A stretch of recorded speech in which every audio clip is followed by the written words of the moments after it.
क्या शुभेंदु अधिकारी का तृणमूल कांग्रेस छोड़ना ममता बनर्जी के लिए बड़ा झटका है? जानने के लिए देखिए ये पूरा वीडियो।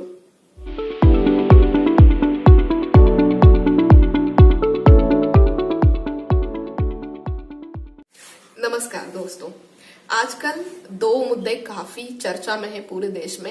एक तो किसानों का आंदोलन और दूसरा पश्चिम बंगाल की राजनीति में जो गहमा गहमी चल रही है उसको लेके आजकल काफी सारी चर्चाएं हो रही हैं।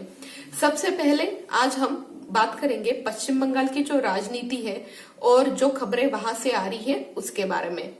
आज एक बहुत बड़ी खबर आई पश्चिम बंगाल से, वो ये कि एक समय पे जो बहुत महत्वपूर्ण माने जाते थे ममता बनर्जी के लिए, एक तरीके से कहा जाए तो उनके दाहिने हाथ जो माने जाते थे शुभेंदु अधिकारी, उन्होंने आज जो प्राइमरी मेंबरशिप है तृणमूल कांग्रेस की उससे इस्तीफा दे दिया है। आखिर कौन है शुभेंदु अधिकारी जो आजकल खबरों में इतने छाए हुए हैं और आज सुबह से ही जिनके ऊपर हाल फिलहाल में खबरें आ रही है? शुभेंदु अधिकारी पश्चिम बंगाल के एक बहुत ही बड़े और कद्दावर नेता है जो कि ममता बनर्जी के राइट हैंड माने जाते थे। ममता बनर्जी की सरकार में शुभेंदु अधिकारी minister of transport, water and resources थे। इस पद से जब उन्होंने पहले इस्तीफा दे दिया था तभी ये अटकलें जोरों पे थी कि वो अब अपनी सदस्यता का भी इस्तीफा दे देंगे और जल्द ही कोई और पार्टी चुन लेंगे। पर तब उन्होंने ये कहा था कि मैं अभी तृणमूल में ही हूं और अभी मेरा ऐसा कोई इरादा नहीं है। पर आज ये बहुत बड़ी खबर आई कि उन्होंने अपनी प्राइमरी मेंबरशिप से भी, अपने पद के जो अपने पक्ष का प्राइमरी मेंबरशिप है, प्राथमिक सदस्यता से है, उससे भी इस्तीफा दे दिया है और वो अब पूरी तरह पदमुक्त और बंधन मुक्त हो चुके हैं। इसके बाद खबरें ये भी आई कि 18 दिसंबर से अमित शाह जो कि गृह मंत्री है वो पश्चिम बंगाल के दौरे पे जाने वाले हैं और उसके बाद 19 दिसंबर को उनकी मिदनापुर में रैली है। मिदनापुर शुभेंदु अधिकारी का गढ़ माना जाता है, उनके पूरे परिवार का ये गढ़ माना जाता है और इस एरिया में उनकी राजनीतिक पैठ बहुत बड़ी है। इस एरिया में जब 19 दिसंबर को अमित शाह की रैली होने वाली है, उस समय वो अमित शाह के साथ मंच साझा कर सकते हैं और बीजेपी में शामिल हो सकते हैं। शुभेंदु अधिकारी से जो तृणमूल के संबंध थे उसको इस हिसाब से समझिए कि 2011 में जब ममता बनर्जी पहली बार बंगाल की मुख्यमंत्री बनी थी तो उनको मुख्यमंत्री बनाने में और तृणमूल कांग्रेस की पूरी रणनीति बनाने में शुभेंदु अधिकारी का बहुत बड़ा हाथ था।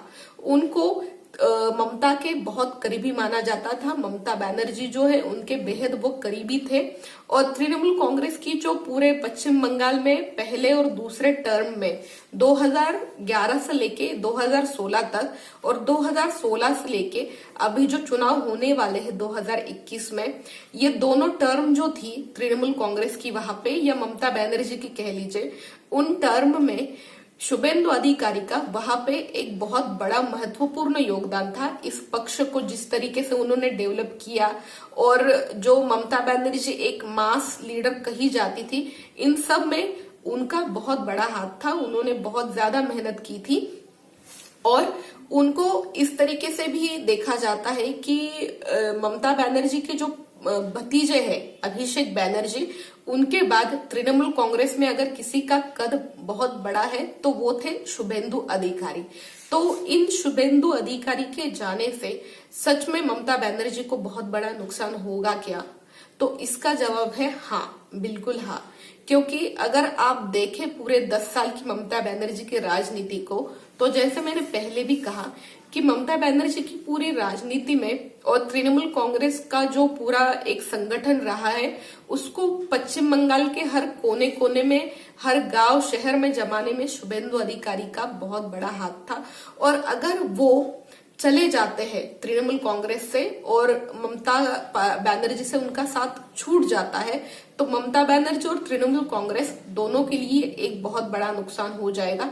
क्योंकि एक बात कही जाती है कि जो आपके साथ होते हैं वो जो आपके करीबी होते हैं वो आपकी खामियों को बहुत अच्छे से समझते हैं, आपके वीक पॉइंट्स, आपके प्लस पॉइंट्स, इन सब की उनको बहुत अच्छे से जानकारी होती है।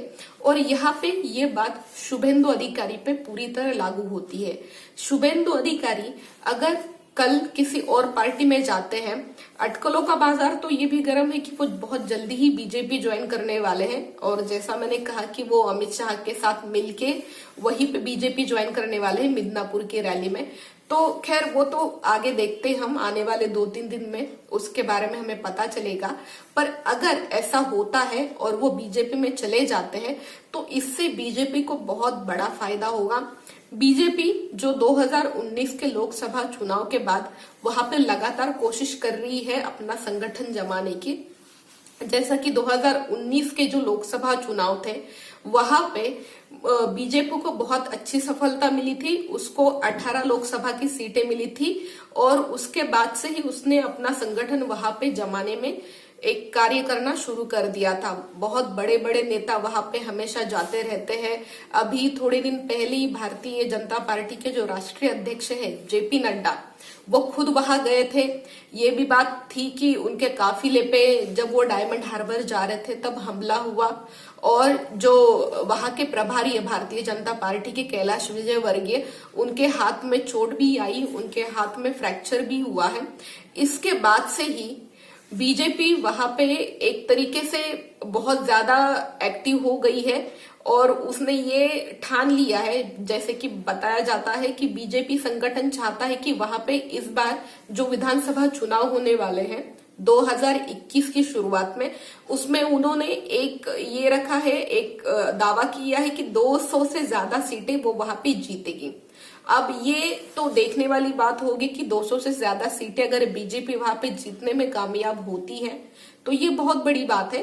पर इस सब के लिए उसको, मतलब बीजेपी पक्ष को शुभेंदु अधिकारी का कितना बड़ा फायदा होगा ये देखते बनता है। इसको इस तरीके से समझिए कि अगर शुभेंदु अधिकारी, जिनको ममता बनर्जी और तृणमूल कांग्रेस में काम करने का इतना बड़ा एक्सपीरियंस है, इतने सालों का जो उनका अनुभव है, इससे वो जानते हैं कि कहाँ पे तृणमूल कांग्रेस का संगठन बहुत ज्यादा स्ट्रांग है, पश्चिम बंगाल के कौन से एरिया में तृणमूल कांग्रेस का संगठन वीक है, ममता बनर्जी की कौन कौन से एरिया में पैठ है, और कहाँ कहाँ पे उनका जो संगठन है या फिर वहां जहां पे उनकी राजनीति वीक है, ये सारे पॉइंट्स शुभेंदु अधिकारी बहुत अच्छे से जानते हैं। और इस सारी बातों को अगर वो बीजेपी में जाते हैं तो वो बखूबी से इस्तेमाल कर सकते हैं बीजेपी को पश्चिम बंगाल में बढ़ाने के लिए। और बीजेपी का जो राष्ट्रीय नेतृत्व है, या आप कहिए कि जो पश्चिम बंगाल के लिए जो नेतृत्व वहां पे बीजेपी का है, वो भी इस बात को बहुत अच्छे से समझता है। वो शुभेंदु अधिकारी की अहमियत समझता है। इसीलिए एक बीजेपी के नेता ने आज ये भी बाइट दे डाला कि अगर शुभेंदु अधिकारी बीजेपी में शामिल होते हैं तो उनका स्वागत है। और अब इसको देखना पड़ेगा कि आने वाले 2-3 दिन में पश्चिम बंगाल में कौन कौन से डेवलपमेंट्स होते हैं। पर यह बात तो पक्की है कि शुभेंदु अधिकारी अगर बीजेपी में आते हैं तो इसका एक बहुत बड़ा फायदा बीजेपी को होगा। ये बात अलग है कि बीजेपी आने वाला विधानसभा चुनाव में 200 सीटों से ज्यादा अगर जीत पाती है तो एक चमत्कार कह लीजिए, क्योंकि जहां तक मेरी समझ है मुझे ऐसा नहीं लगता। बीजेपी इस बार पश्चिम बंगाल में पूरी ताकत के साथ लड़ने जा रही है और ममता बनर्जी के खिलाफ जिस तरीके की नाराजगी अभी पश्चिम बंगाल के लोगों में चल रही है, उस हिसाब से आने वाले विधानसभा में बीजेपी को इसका बहुत बड़ा फायदा भी मिलने जा रहा है। पर मुझे अभी नहीं लगता है कि वो 200 के पार उसके विधानसभा के जो सदस्यता है या सीट्स है वो आ पाएंगे। वो आने वाले दिनों में या आने वाले चुनाव में हमें पता चल जाएगा। पर एक बात पक्की है, शुभेंदु अधिकारी के तृणमूल कांग्रेस के छोड़ने के बाद ममता बनर्जी को तो बहुत बड़ा नुकसान होगा ही होगा। पर अगर शुभेंदु अधिकारी बीजेपी में चले जाते हैं, जो कि जैसा कि अटकलें बता रही है उस हिसाब से, तो ये बीजेपी के लिए एक बहुत बड़ा प्लस पॉइंट हो सकता है और इससे आने वाले विधानसभा चुनाव में बीजेपी को एक बहुत बड़ा सफलता वहां पे मिल सकती है। और मुझे तो ऐसा भी लगता है कि वहां पे जो 2-3 चेहरे हैं बीजेपी के बड़े बड़े, जैसे कि मुकुल रॉय हो गए, कैलाश विजयवर्गीय हो गए, या अगर शुभेंदु अधिकारी बीजेपी में आते हैं तो बीजेपी एक बहुत बड़ा दाव ये भी खेल सकती है कि मुख्यमंत्री पद के लिए अभी बीजेपी के पास कोई चेहरा है नहीं, तो ऐसा कर सकती है बीजेपी की मुकुल रॉय या कैलाश विजयवर्गीय, या मुझे लगता है कि ज्यादातर वो शुभेंदु अधिकारी को वहां पे अपना मुख्यमंत्री पद का दावेदार भी बना सकती है। खैर, ये आने वाले दिनों की बात है, देखते हैं कि आगे क्या होता है। अगर आपको ये चैनल और इसके कंटेंट पसंद आ रहे हैं तो प्लीज ये चैनल सब्सक्राइब कीजिए, कमेंट्स कीजिए, इस चैनल को लाइक करिए। नमस्कार।